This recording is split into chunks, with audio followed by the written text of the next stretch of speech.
I'm Mark Gray, I'm Matt Snow. and we are from Clemson Appraisal Group. Here today to talk about our subject house.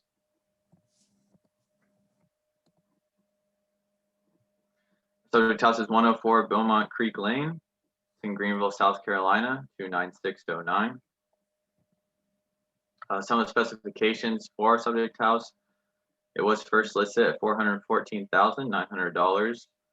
It was built in 2007 with a floor size of 2,700 square feet. Has a lot size of 0.16 acres. Has 3 bedrooms and 3 bathrooms. So according to the population of Greenville, South Carolina is 523,000. And between 2010 and 2019, the population of Greenville has increased by 16%. The racial breakdown of Greenville goes as follows. It's a 68% white, 18% African American, 9% Hispanic, 3% Asian, and 1% other. And the age of residents is quite diverse. The average age of a Greenville resident is 34 years old, which is nearly 4 years younger than the national average. And the median value of an owner-occupied house in Greenville is $184,000. The median household income is $60,000, and the total percent of people in the workforce above 16 is 64%. The largest manufacturers in the area are Michelin and BMW, which are substantial employers in the Greenville area, which help boost the employment numbers. The poverty rate is almost 11%, and the unemployment rate is 4%, which is 2% below the national average. And the average person per household is 2.5, and 84% of these people have lived in the same house for more than a year. And the healthcare and education in Greenville is relatively high, with 14% of people under 65 are living without health insurance, but almost 90% of people have graduated high school, and 35% of people in Greenville have earned a bachelor's degree or higher. Some of the amenities and resources that the area has to offer for people in the subject house. The students would be going through these 3 schools: Paris Elementary School, which is only a mile away; Sevier Middle School, which is 1.1 miles away; and Wade Hampton High School, which is 2.2 miles away. It's one of the biggest high schools in the upstate. An option for college education in the area would be Furman University, 6.7 miles away. It's also very close to downtown Greenville. Falls Park and Peace Center are only 6.5 miles away. You do have an international airport and GSP Airport. It's only 13.6 miles away. The sales history for this house, it was built in 2007, is when it was first sold for $387,000.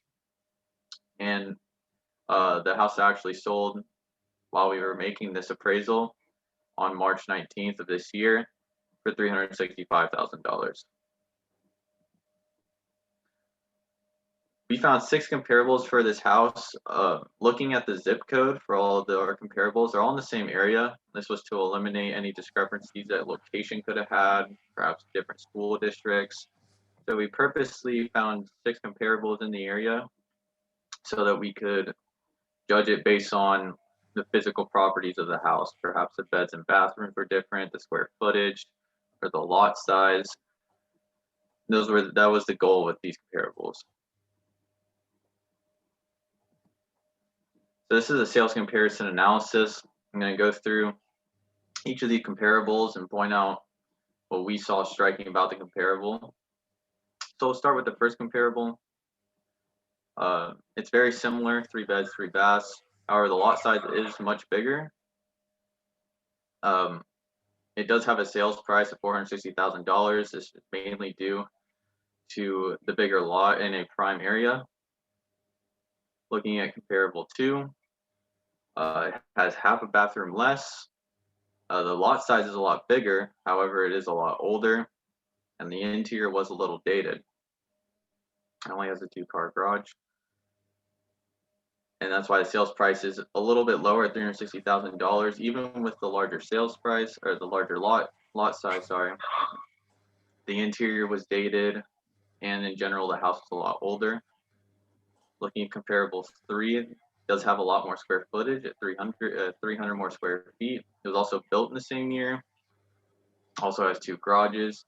Actually, this is on the exact same road as our subject house, so it's a very good comparable to get a little bit of a price on. It's listed about the same at 415,000. So the square footage wasn't too much of an issue in terms of the pricing.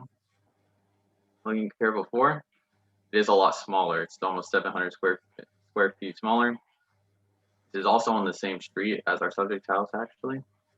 It was built in 2014, so it was a little bit newer. However, as you can see by the sales price at 298,000, that square footage really does come into effect here.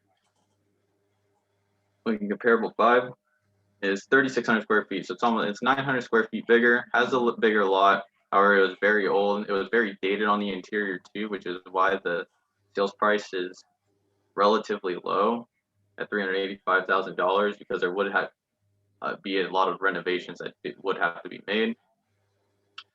Lastly, we have comparable 6. It has an extra bedroom, as is comparable 5.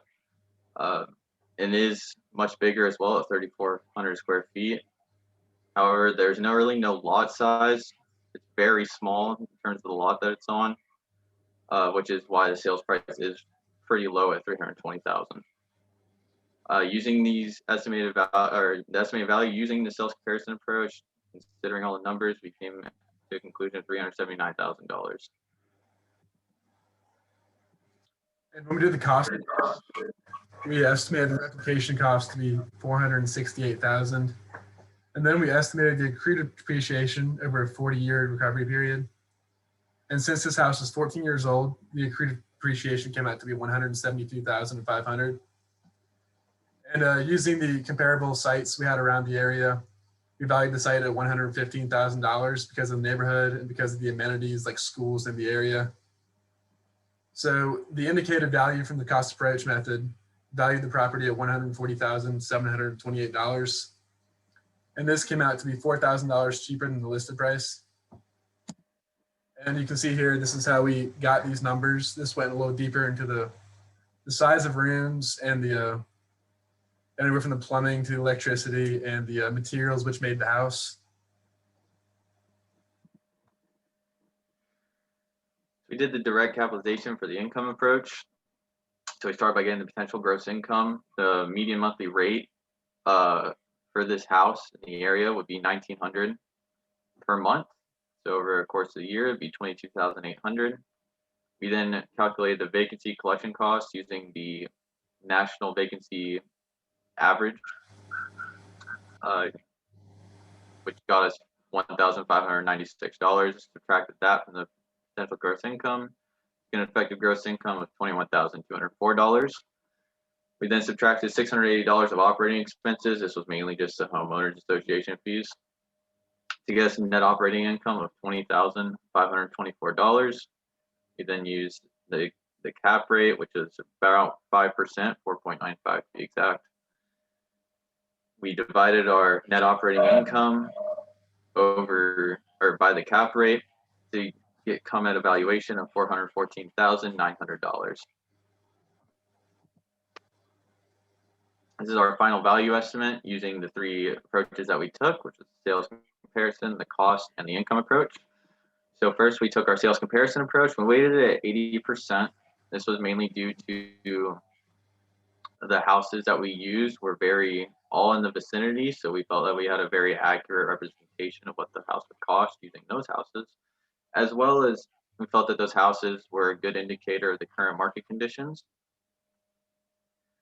We have the cost approach, which we weighted at 10%, and we also have the income approach, which we weighted at 10%. After multiplying all the final price estimates for each approach by their appropriate weight, we came at a weighted value of $386,263.